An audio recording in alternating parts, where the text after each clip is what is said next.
Hi guys. So today I'm going to be looking at this book called What If? Serious Scientific Answers to Absurd Hypothetical Questions by Randall Munroe, the creator of Xkcd. Those of you who are fans of Xkcd and have read the comics probably have some idea of what his stuff is about, but basically he draws comics with little stick figures like these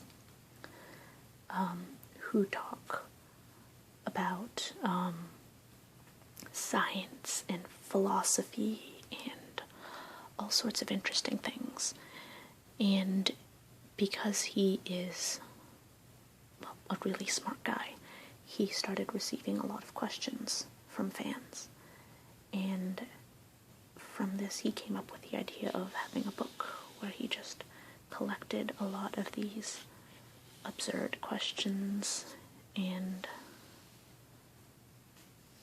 answered them to the best of his ability.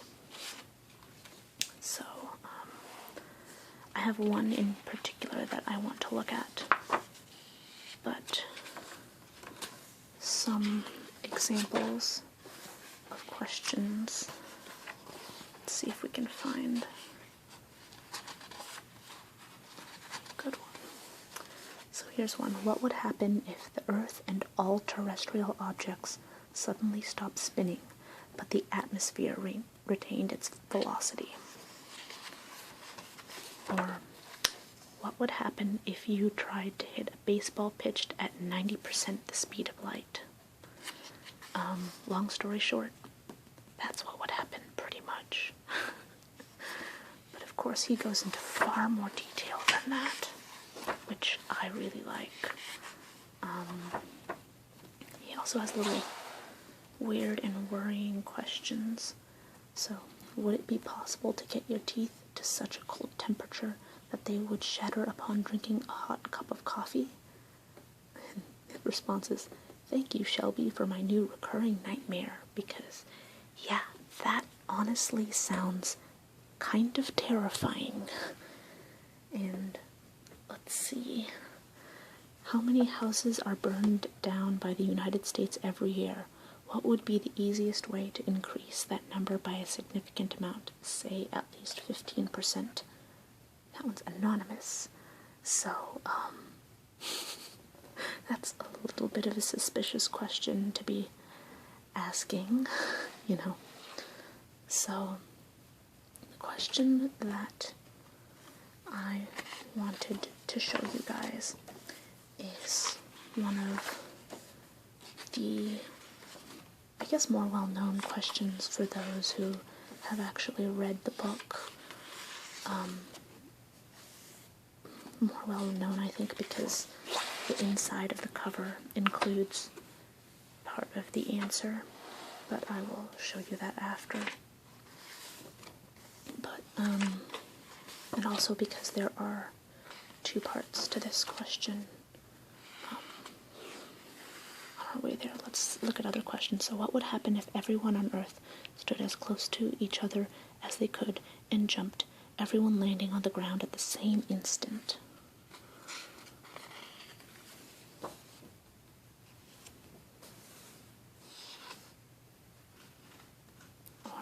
What would happen if you were to gather a mole, as in the unit of measurements, of moles, the small furry critter, in one place?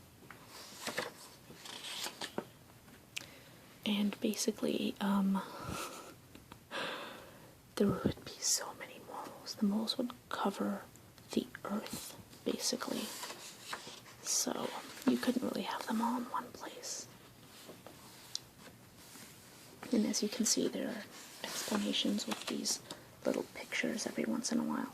If my printer could literally print out money, would it have that big an effect on the world?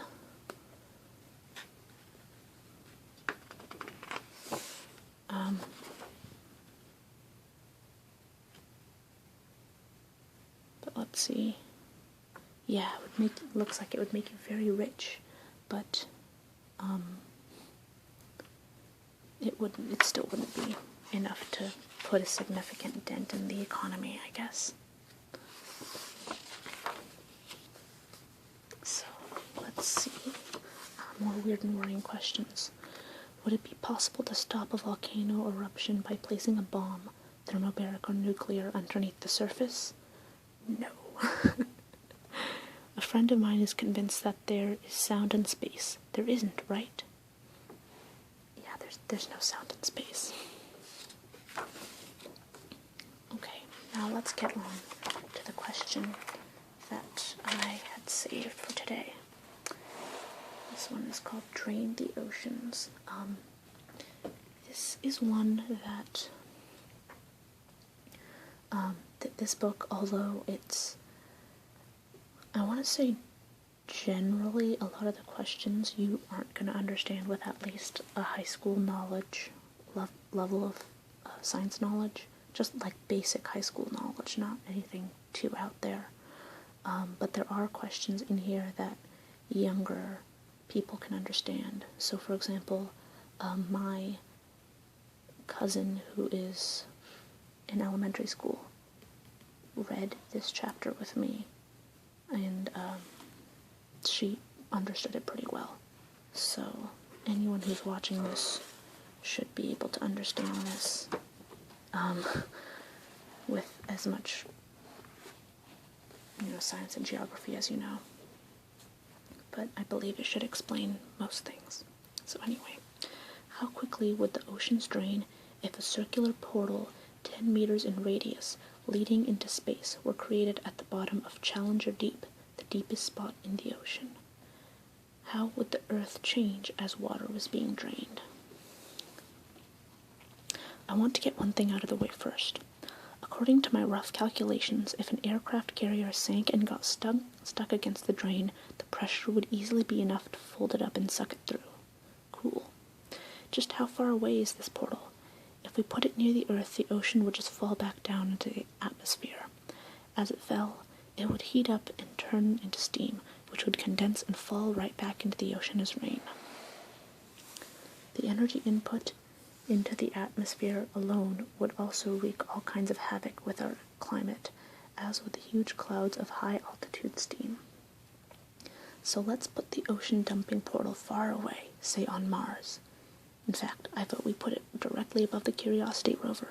That way it will finally have introvertible evidence of liquid water on Mars's surface. What happens to Earth?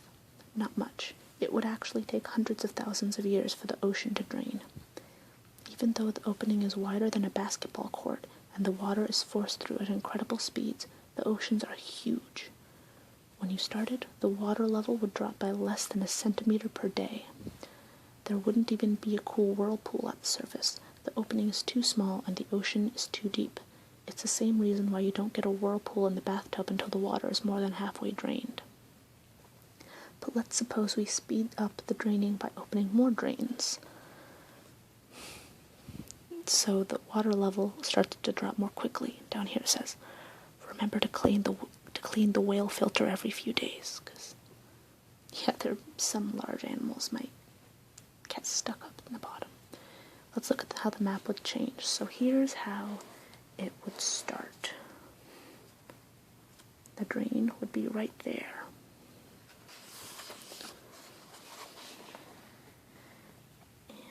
Let me see if I can.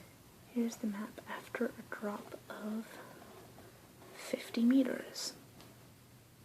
It's pretty similar, but there are a few small changes. Sri Lanka, New Guinea, Great Britain, Java, Borneo now connected to their neighbors. So, yeah, a lot of islands that are really close to each other would be connected, for example. After 2,000 years of trying to hold back the sea, the Netherlands are finally high and dry. No longer living with a constant threat of cataclysmic flood, they're free to turn their energies toward outward expansion. They immediately spread out and claim the newly exposed land. So see, now you can see a lot of Europe has just become one big thing at 100 meters. So more and more, at first it just starts to look like islands lumping together, mostly you'll see in North America, in Europe, parts of, oh, can't see that, parts of the Pacific down here. Let me move this so you can see these two. So even between this and this, you can see large amounts of land in North America and Europe, those two being the most obvious. In Pacific, East Asia, over there, not too many large islands out here, but the Netherlands now control much of Europe at this point. Japan is now an isthmus connecting the Korean peninsula with Russia, so rather than a change of islands, it's like there's a lake there now. Let's see, New Zealand gains new islands. Let's see, what else? New Zealand now gets to grow dramatically. One moment.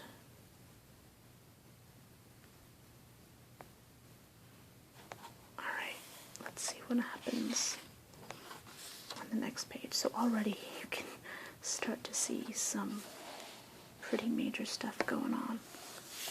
So the sea has now dropped by 2 kilometers. New islands are popping up left and right. By this point, it looks like a lot of, by 2 kilometers and 3 kilometers, you can already see a lot of the chains of islands are, no longer a bunch of little dots. There are, like little islets like this. Just long strips of land.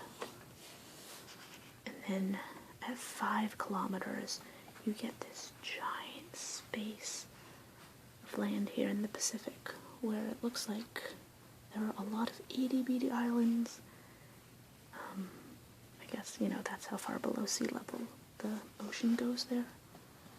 It starts to, not look like the world map anymore. You have a big splotch of land out here as Australia and New Zealand grow and sort of connect all these little islands out here. You can't even distinguish where North America ends anymore. Lots of little places show up here. It looks like, Greenland and Iceland have sort of continued down. Let's see.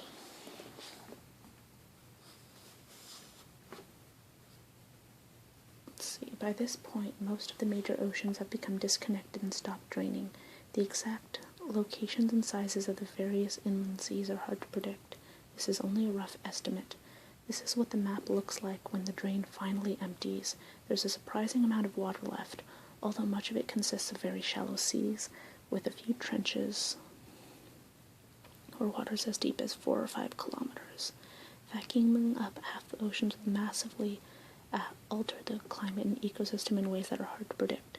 At the very least, it would almost certainly involve a collapse of the biosphere and mass extinctions at every level, but it's possible, if unlikely, that humans could manage to survive.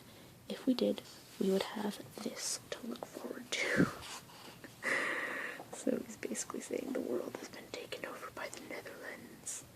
Because, the Netherlands were the first to really gain large amounts of land.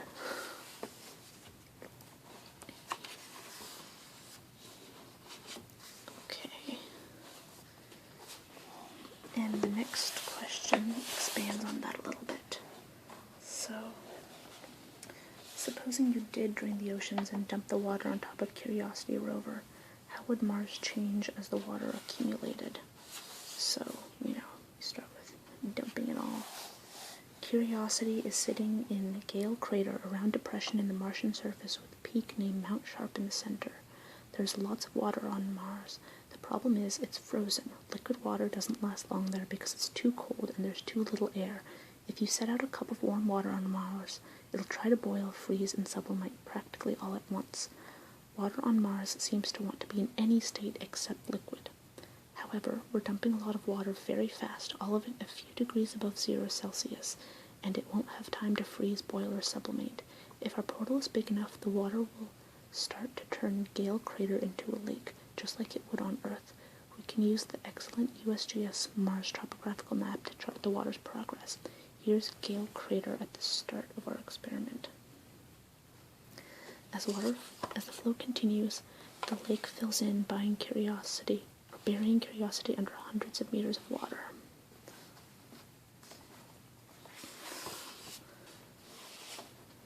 Okay, eventually, Mount Sharp becomes an island.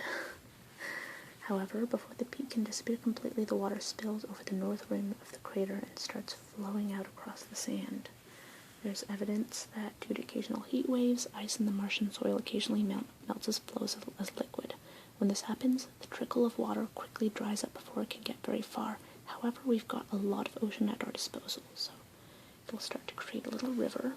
The water pools in the North Polar Basin, so Curiosity's on the other side now.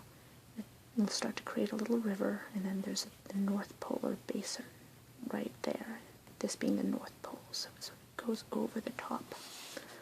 This is what it's like. It'll start to go over the top and start pooling right here.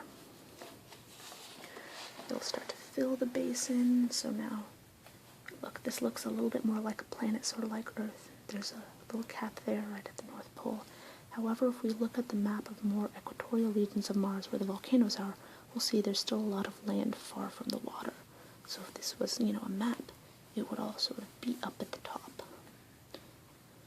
Frankly, I think this map is kind of boring. There's not a lot going on. It's just a big empty swath of land with some ocean on the top. We haven't come close to running out of ocean yet, although there's a lot of blue on the map of Earth. At the end of our last answer, the sea that remained were shallow. Most of the volumes of the ocean were gone. So, basically, as things go on, it'll start to fill up the top of the map more and more, fill up the North Pole. He's pointing out all these weird parts, like at this point it starts to look like a real map. Finally, the water starts to cover up most of it, leaving only a few islands left. And finally, when the Earth stops, you find only a few islands, those being the major mountains, so Olympus, Claritas, Elysium, Ursia, stuff like that. Olympus Mons and a few other volcanoes remain above the water. Surprisingly, they aren't even close to being covered. So, Mars has some pretty huge mountains. And this is the prediction of what would happen. Netherlands, New Netherlands. Now, to show you the full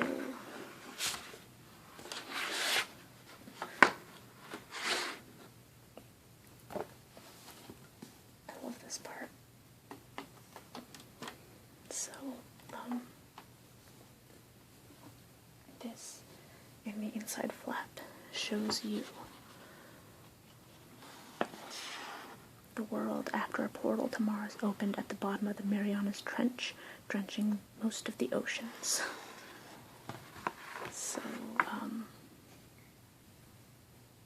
let's see. Here we have, you can see the Andes Mountains. You can start to see, where South America is. North America gets really hard to distinguish, but let's see if we can find it. So, there's North America. There's LA, I imagine, if you keep following up the mountains, you go on, like, the West Coast here. We have New Orleans here, Miami here, so you can kind of see the outline of it. Be kind of like that. New York is up here. Hudson Canyon. I imagine this is all connected because of all the little islands down here. This is going to be, Mexico and Central America. Up there is, of course, going to be all that Canada. Let's see, this is labeled as the Alaskan Plain. So it just all looks pretty flat up there. And surprisingly, South America is in pretty good shape, no pun intended. The Amazon River is still there, Andes Mountains, you can still kind of see the basic shape of South America. Of course, then there's this big Atlantis, as it's called. There is, it looks like they didn't go that far north because you can't see that much of you can't see much further north than Moscow, but there you can kind of see the there's Spain and Portugal, and you would have, you know, England up here, France, Berlin as you go further up. The rest of Europe would be all up there, but I guess that didn't fit on the map. Down here you would have Africa, which is also in not that bad shape. You can still kind of see the basic outline, sort of like with South America.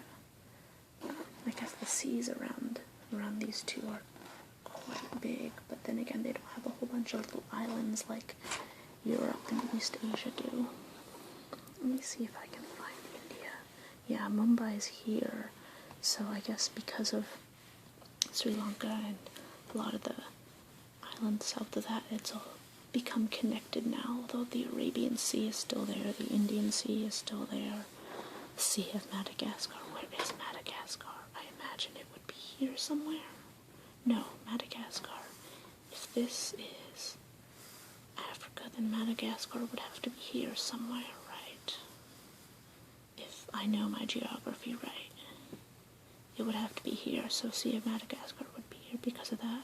Somalia would have to be somewhere here, I imagine. No, here, because I know this is the Red Sea. It's been a while since I took any geography classes, so I might be totally off. And out here we have Australia. New Zealand has become huge. Australarctica.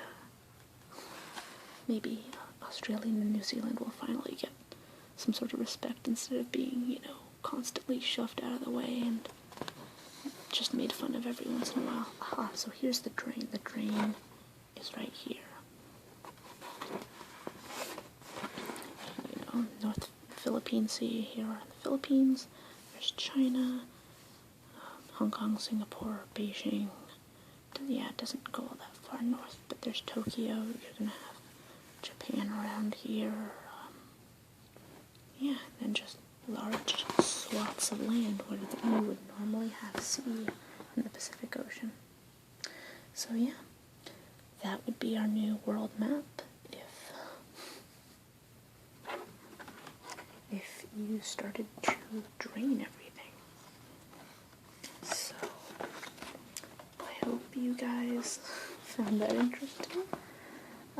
I happen to really like this book, which is why I really wanted to show it to you guys.